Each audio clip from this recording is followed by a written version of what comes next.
미국의 클린턴 정부는 중국이 2001년 세계무역기구에 가입하면 미국이 주도하는 국제질서 안에서 규칙에 기반한 국제질서를 따를 것으로 보았습니다. 미국 지도자들은 이 같은 믿음을 갖고 중국의 발전을 물심양면으로 지원했습니다. 이를 계기로 중국 경제는 도약하기 시작했습니다. 때마침 세계를 휩쓸던 신자유주의 정책으로 중국은 거대한 세계의 공장이 됐고 경제성장은 날개를 달았습니다. 그렇지만 이제 미국을 비롯한 서방은 그 생각이 틀렸다는 걸 깨달았습니다. 앞으로도 중국이 자유민주주의, 시장경제, 인권을 보장하는 법치 국가가 되기는 힘들 것입니다.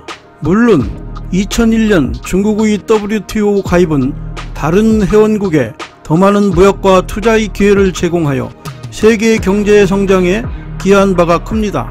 세계 실질 GDP에 대한 중국의 공헌율도 2001년 0.53%에서 2015년 24.8%로 대폭 상승했습니다. 세계무역기구란 말 그대로 세계무역 자유화 역할을 강화하자는 것입니다. WTO는 무역의 장벽을 낮추고 각종 공산품과 농수산물, 교육 등 서비스 산업의 자유로운 이동을 추구합니다. 중국은 오랜 기간 개혁과 시장 개방 정책을 해왔습니다. 그렇지만 WTO 가입 당시 가입 기준에는 미치지 못했습니다. 그래서 미국의 도움으로 개방을 약속하고 가입을 할 수 있었습니다. 그런데 오히려 WTO에 가입한 2000년대 들어 경제 개혁은 느려지거나 심지어 중단됐고 시장 개방은 중지됐습니다. 중국 경제는 계속 성장해왔고 G2로 불릴 만큼 발전한 가장 큰 무역국입니다. 하지만 아직도 중국은 무역과 투자에 많은 제한을 하고 있습니다. 많은 분야에서 외국 기업들은 대주주가 될 수 없고 소수 투자자로 참여할 수밖에 없습니다. 중국의 WTO 가입과 함께 중국에게 모든 것을 이미 개방한 다른 가입국들은 억울할 수밖에 없습니다. 브라질이나 인도, 멕시코 그리고 다른 WTO 신흥국들도 시장을 개방했습니다. 반면 중국은 부분적으로만 개방한 상태입니다. 특히 자동차나 금융 서비스 분야와 같이 핵심 분야에서 기회가 크게 제한되었습니다. 다른 나라의 경우는 은행의 사유화가 먼저 진행되었고 이자율 자율화가 이루어졌습니다. 그리고 시장 탄력성을 일정 정도 확보한 이후 자본시장 개방의 순서로 금융개혁이 진행되었습니다. 반면에 중국의 외국인 투자나 외환이 관련된 분야의 시장 개방은 중국 금융산업의 규모에 비하여 현저히 작은 정도로만 지지부진하고 조심스럽게 진행됐습니다. 중국의 금융계 기반이 아직은 취약하여 금융시장을 급격히 개혁하여 시장 요구에 빠르게 부응할 수는 없는 실태였습니다. 금융시장이나 감독체제를 시장의 요구대로 바꿀 경우 부의 불균형의 심화와 외국 자본의 득세에 대한 사회적 반감에 대한 우려 때문입니다. 그 결과 현재 금융개혁은 사회 불안 요소를 철저히 배제한 채 필요한 개혁 중에서 선별적으로 골라 진행하는 기형적 형태를 보이고 있습니다. 소위 후광통으로 불리는 홍콩을 통한 우회투자 경로를 열어두긴 했지만 외국 자본에 대한 감독은 지방정부에 이양된 바 없이 중앙정부에서 단일 통로를 통하여 감독하고 있습니다. 동일하게 중국 투자자들은 해외 주식이나 금융상품 혹은 해외 부동산 투자도 중앙정부의 통제를 받아야 합니다.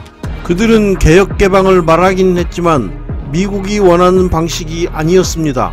그들은 민주주의와 시장경제의 대안으로 국가 자본주의를 제시했습니다. 중국은 경제발전을 이루면서도 철저하게 사회를 통제했습니다. 덩 샤오핑은 사회주의 체제의 골간을 유지하면서 자본주의 시장경제 체제를 유지하는 것을 중국 특색의 사회주의라고 주장했습니다. 그나마 후진타오 시대 때는 민진국대를 기조로 공기업 민영화를 추진했는데 시진핑 시대 들어 국진민퇴 현상이 나타났습니다. 경제가 국영기업 중심으로 돌아가고 정부가 개입하면 국가 자본주의입니다. 망할 기업 망하지 않게 지원하고 수출이나 기술개발에 정부 자금을 대규모로 투입합니다. 이런 불공정성 때문에 미국 등 서방국과 수출 경쟁국들이 반발하고 있는 것입니다. 개혁 개방이 이루어진 지 40년, 중국은 미국의 집중적인 견제를 받을 정도로 성장했습니다.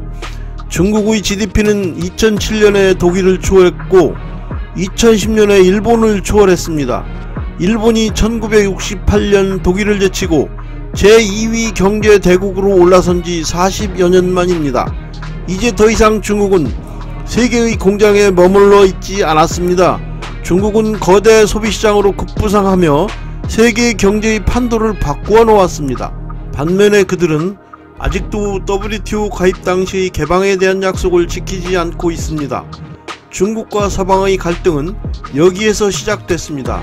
이를 중국의 추월을 두려워하는 미국이 미중 무역전쟁이라는 이름으로 대신하고 있는 것입니다.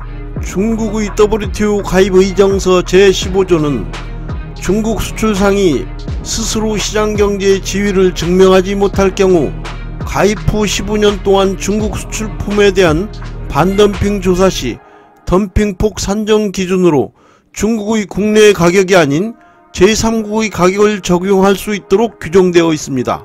그러나 주요 반덤핑 제소국인 미국, 유럽, 인도 등이 여전히 중국의 시장경제의 지위를 인정하지 않고 있습니다.